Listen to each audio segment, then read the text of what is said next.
But just because they're unconscious, you shouldn't think they don't want freedom. As a matter of fact, sometimes the unconscious is quicker willing to give their lives in struggle than the conscious. These are simple facts.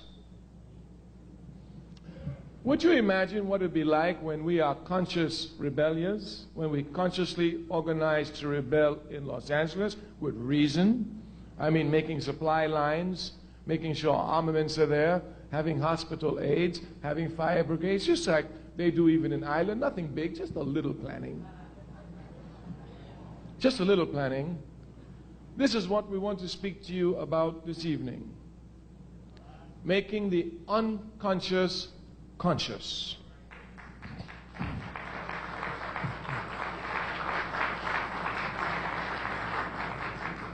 Now we must say from the very beginning, the only, underline the word only, the only route to consciousness is through struggle.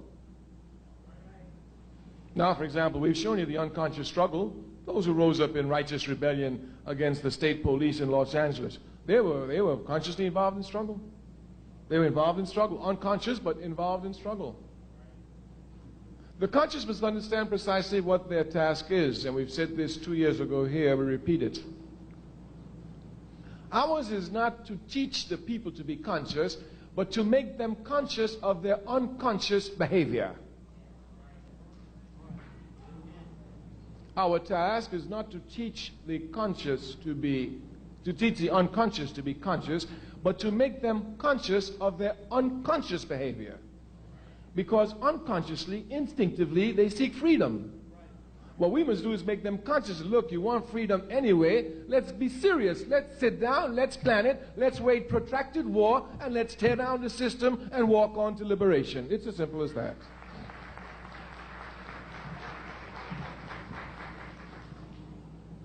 This aspect of the unconscious becoming conscious is linked to mobilization and organization, something we mentioned last year. We must make clear distinctions between mobilizers and organizers. To be an organizer, you must be a mobilizer. But being a mobilizer doesn't make you an organizer.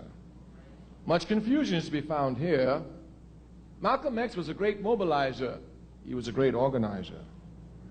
Martin Luther King was a great mobilizer. He was not a great organizer.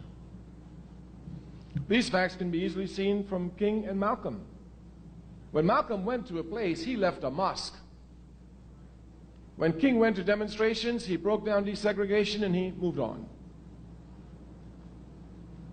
As a matter of fact, King was not concerned with organization to the point that even though he was the most popular Baptist preacher in America, without the shadow of a doubt, and probably, beyond the shadow of a doubt, the most loved, he could not become president of the National Baptist Convention.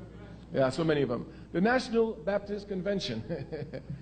As a matter of fact, if my memory serves me correctly now, and I remember it was Muhammad Speaks that carried the article on the front page in 1964, when King tried to become president of the National Baptist Convention. There was so much confusion there that a minister was actually pushed off the stage and died in the struggle. Yeah. And of course, King lost. The man who won was a reactionary man by the name of Jackson. He never did nothing for the people, never cared about the people, just was a pork chop minister who used their money to put gas in his big Cadillac. But he was organized. But he was organized. We say that we must come to know the difference between mobilization and organization because the enemy will use mobilization to demobilize us. Mobilization is very easy. Very, very easy. Because since we're people who are instinctively ready to respond against acts of injustice, anytime there's one little act of injustice, we can blow it up and we'll find people who come and make some mass demonstration around it.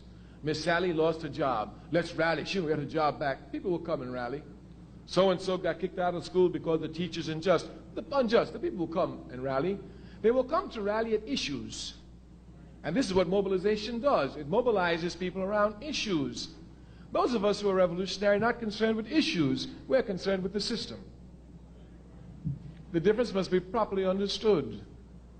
The difference must be properly understood. Mobilization usually leads for reform action, not to revolutionary action. If we would look scientifically at the October 16 million and more march, we would see clearly that this was a mobilized event, not an organized event. We must know clearly the difference between mobilization and organization. One of the characteristics of mobilization is that it is temporary. Organization is permanent and eternal. Clear differences must be made because the unconscious can usually be captured easily around one-issue items, around mobilization items, but it's hard to catch them around organization. But these unconscious must be brought to organization. We must transform mobilization to organization.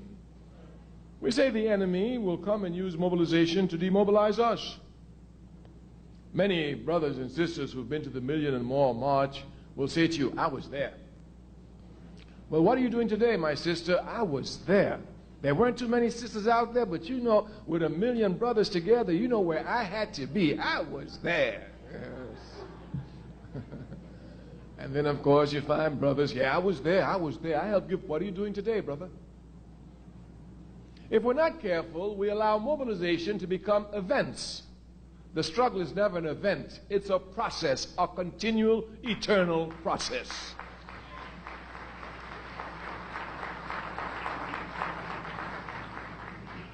We say it is our job to use mobilization to drive us to organization. You know our theme is organization. We want power. We don't want money. We don't want fame. We don't want fortune. We don't want popularity. We want power. Power. And power comes only from the organized masses. Power comes only from the organized masses. Therefore, since this is what we're concerned with, power, and we as a Pan-Africanist, we have every right to be concerned with it. Africa, after all, is the richest continent on the face of the earth. Properly organized, should be the most powerful continent on the face of the earth. Therefore, our drive towards power is clear. We want power.